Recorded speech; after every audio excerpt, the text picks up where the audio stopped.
We finally have the sales data for Park City real estate here in August 2023. And I think the numbers that you're going to see here might actually surprise you. We're going to break all of that down here. I'm going to talk a little bit about what's happening in the market, where I think things will go in the next couple of months, and what you need to know, whether you're looking to buy, sell, or invest in real estate here in Utah. We're going to cover all of that here in this video. My name is Cody Steck, your favorite Utah realtor. If you are in a position where you're looking to buy, sell, or invest in real estate, please reach out to me. I've had hundreds of people reach out to me from these videos, and I would love to help you along in your journey, whether you're looking to buy something or you've got a property to sell. I want to be the guy that can help you through that process, and hopefully I can provide value to you here in this video. So with that said, let's go ahead and jump into my screen here and take a look at this information. So if we take a look at August 2023, we actually saw a huge jump in the number of sales that happened here in the area. Now, this is actually for just Summit County. We're going to take a look at Wasatch County in a minute, and then we'll also take a look at the active listings that we're seeing between those two counties. So for just Summit County, we saw a huge jump here. August 2023, 112 home sales, which is substantially higher than what we've seen in the last couple of months.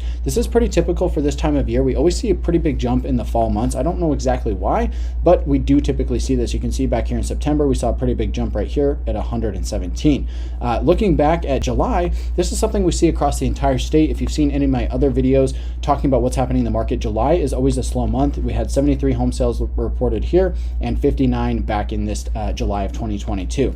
This is pretty typical. People are on vacation, people are traveling. We have two holidays here in July. We've got the 4th of July and then the 24th of July, which is a state holiday. So we see a lot of people who back out of the market during that time just because they're busy with other things and they're not out there actively shopping for homes. So jumping back here to August of this year, this number right here, this is going to be your total sales volume. Nothing that's really important there. This is going to be your median listing price, what the home was actually listed for on a median basis, and then you've got your actual sales price right here. So the median list price is 1.36 million, and your actual sales price was 1.275 million. This is the ratio between those two numbers. We actually saw homes on average sell for 94% of what they were listed at. So if you're out there shopping for, let's say, like a $1.5 million home or even a $2 million home, it doesn't really matter the price point. You could likely negotiate 5, 6, 7% off of that home just based on what we're seeing in the market. Now, some homes are going to be competitive. They're still going to have multiple offers, and that home will probably sell for the asking price or maybe even potentially above. But you're also going to see other homes that sit on the market for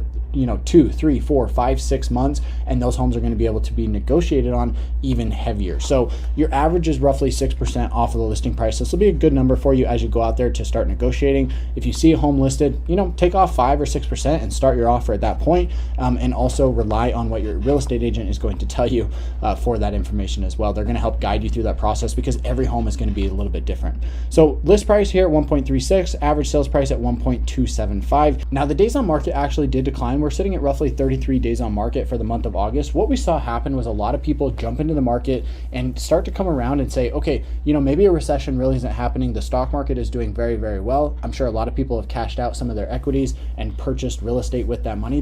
The stock market over the last month or two has been doing very, very well. And it's starting to look like inflation's coming down and unemployment hasn't changed all that much. And it looks like we may end up in that position where we get actually a soft landing or, the lack of a recession going into next year. I'm not sure that we're totally out of the woods on that personally, but looking at it, I think people are getting more optimistic about what's happening in the market, and that's giving them more confidence to go out there and purchase real estate. A lot of people who we see purchase here in Park City are cash buyers, right? We see roughly 40 to 50% of the home sales that happen are cash. Now, there's even a lot of people who could purchase cash, but they choose not to, and so they go get a loan. So potentially you've got somewhere between 50 to 70% of the market of people who have the cash on the sidelines and they purchase the property with cash, or they're just holding on to that. They go get a loan anyway, but they could pay off that loan at any point in time. So a large portion of the buyers that we see here in Summit and Wasatch counties are insulated from what's happening with interest rates, and it's not really affecting them. For them, it's more about how their business is doing, how the equities are doing, and how the overall economy and market is doing, especially here in Utah, but also nationwide. So with that being said, let's actually jump in here. We're going to take a look. We're going to modify this search just a little bit here. We're going to come in here. We're going to get rid of Summit County. We're going to look at Wasatch County because this is going to paint a little bit of a different story. This is going to include Heber City, Midway. This is going to include some different home sales here for this county. So August 2023, 71 home sales, very close to what we saw in July. Median list price at $969 with a median sales price of $949. So we're actually seeing more demand in this area, and home prices really haven't been affected as much in Wasatch County. If you're shopping in one of these areas, you might might be in a position where you're not able to negotiate quite as much.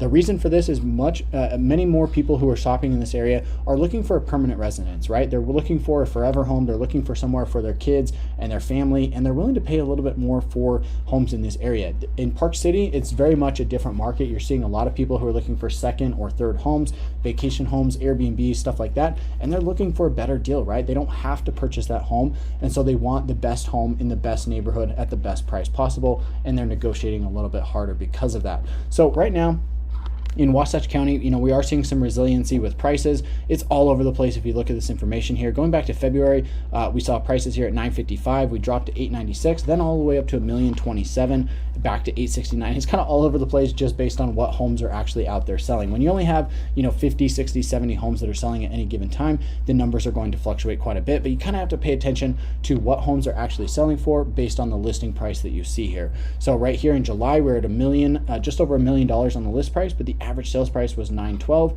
whereas here the listing price dropped substantially in August, but we saw sales prices actually jump up. So again, lots of factors that go into this. You really need to rely on somebody who knows the market, who knows what's happening out there, and is seeing home prices change every single day. They're seeing new listings come up, they're showing houses, and they really have a pulse on what's happening in the market. That's what you really need if you're trying to shop for a home in this market. So let's jump over here and take a look at the current listing summary. This is going to be the active listings and price per square foot over the last 24 months for both counties. So if we look back here, if we go back all the way to 2021, we saw incredibly low levels of inventory. So right here, this is not actually zero. This is going to be 200 right here, but this is the number where you can see the graph is almost non-existent on this bluish green bar graph right here. So it dropped pretty substantially going into January and then climbed very, very quickly up here to about 800. Dropped a little bit going into winter of this last year, and now has climbed even further. So we've seen inventory numbers climb, and you can actually see the correlation here. As inventory levels drop, we actually see prices increase. Because there's not as many homes on the market, prices are then going to get pushed up as the buyers fight for those homes. So as we saw inventory levels decrease here, this one right here, your black line is your average price per square foot. We went from roughly $650 all the way up to about almost $850 a square foot. Then inventory levels started to climb right here. We saw prices come down. Inventory levels came down further, prices went back up, and then as inventory levels climb again going into the spring and summer of this year, prices have come down again. So if you actually look at this right here, average price per square foot since May of this year has not really changed all that much. If you're looking to purchase a home, your price really probably hasn't changed all that much over the last couple months, despite inventory levels starting to climb. There's a lot of people out there who own these homes, and they're in a position where they don't have to sell it, right? They don't have a mortgage on it, or if they do, if they bought it 2, 3, 4 years ago, they're probably sitting on a 3, a 4, a 5% interest rate, and there's no sense selling the property. They've got a great investment, they've got a great asset that's producing money for them, or is at least acting as a second home for them, and they're not in a position where they have to sell the home, and so that's why we're not seeing a huge spike in inventory like we would normally see with where interest rates are today. Sitting right here at roughly, let's say plus or minus 1,000 listings is not really that critical for these two counties. If we saw a spike up to 1,500 or even 2,000 listings, this would give you a much different feel of what's actually happening in the market, and we'd start to see prices come down as there's more and more competition in the market. If the economy continues to get worse, if we see rates go up, or if we start to see unemployment rise, we could actually see the number of listings climb, and that will push prices down very quickly. However, I'm not entirely sure that's going to happen. If you're looking to buy here in this market, if we come back here and take a look at what happens going into the winter months, we generally see a little bit of a slowdown going into winter, and then it picks back up again in spring as more and more people enter the market. So if you're a buyer in this market, now might be the time to kind of get out there and start looking at options, maybe start shopping around, and maybe get ready to pull the trigger in October, November, December, maybe even going into January. You could pick up a pretty good deal. If you're a seller in this market, you might actually want to get your property on the market as quickly as possible so you can maximize how much you're able to get out of that home. I hope you guys enjoyed this video. If you did, make sure to subscribe to the channel, and also don't forget to reach out to me. Call, text, or email anytime. I absolutely love when you guys reach out. Like I said, I've had hundreds of people reach out to me from these videos that I make here on YouTube, and I've had people buy, sell, and invest in real estate with me and my team, and I'd love to help you do the same. My information is here on the screen. I can't wait to hear from you. Thanks for watching. We'll catch you in the next one.